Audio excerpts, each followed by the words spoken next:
বর্তমান পৃথিবীতে শিকারের উপর নির্ভর করে জীবন পরিচালনা করা একমাত্র উপজাতি তানজেনিয়ার হাজ্জা সম্প্রদায়। এরা পৃথিবীতে বসবাসকারী সব থেকে আদিম উপজাতি। হাজার বছর ধরে তারা তীর ধনুক দিয়ে খাবার শিকার করে বেঁচে থাকে। হরিণ, সজারু, শূকর, জিব্রা, গন্ডার, বাবন যাকেই পাবে তাকেই তারা শিকার করে খেয়ে ফেলে। এমনকি ব্ল্যাক মাম্বার মতো বিষাক্ত সাপকেও তারা শিকার করে খেতে ছাড়ে না। মূল কথা হলো যেদিন যাকে পাবে তাকেই তারা শিকার করে খেয়ে নেয়।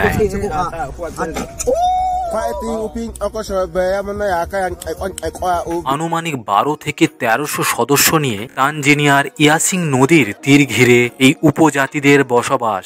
প্রাগৈতিহাসিক যুগের মতো তারা এখনো শিকারের উপরেই নির্ভর করে।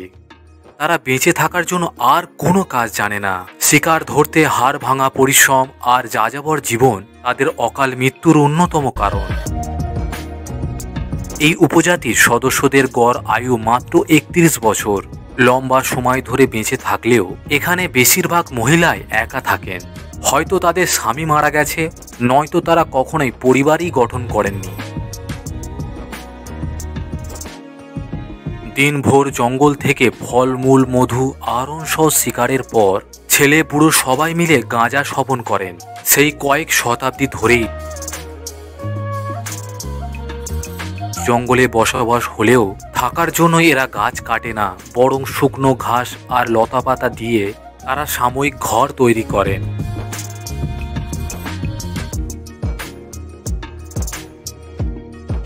তারা আমাদের মতো খাবার জমা করে রাখে না।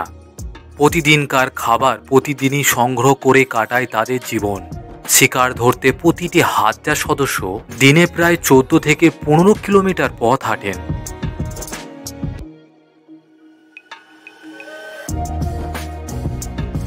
এই উপজাতির পূর্বপুরুষরা একসময় বন থেকে গরু, মহিষ, জিব্রা শিকার করলেও ক্রমবর্ধমান জনসংখ্যার কারণে পৃথিবীতে একদিক দিয়ে যেমন কমেছে বন্যপ্রাণী, তেমনি অবশিষ্ট প্রাণীর শিকারে কঠোর বিধি নিষিদ্ধের কারণে এই উপজাতিরা এখন শুধু মুঠিময় কিছু প্রাণীর উপর নির্ভর করেই তাদের জীবন পরিচালনা করেন।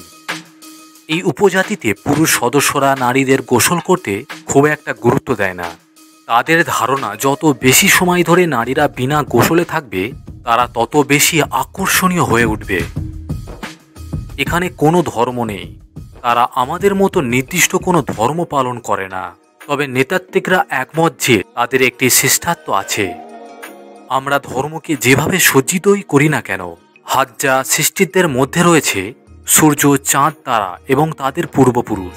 বিভিন্ন সময় এই উপজাতিদের সভ্য সমাজে নিয়ে আসার অনেক চেষ্টা করা হয়েছে, তবে এরা সব প্রচেষ্টা ব্যর্থ করে দিয়ে তাদের পূর্বপুরুষদের মতো বেঁচে থাকাকেই আদর্শ হিসাবে মেনে নিয়েছেন। তো বন্ধুরা, হাজ্জা উপজাতি সম্পর্কে আমাদের এই ছোট ভিডিওটি আজ এই পর্যন্তই। এখানে ভিডিওটি সম্পর্কে আপনার মতামত কমেন্ট করে জানাতে ভুলবেন না। আর ভিডিওটি ভালো লাগলে একটি লাইক করে আপনার প্রিয় বন্ধুদের সাথে শেয়ার করে আমাদের পাশেই থাকবেন।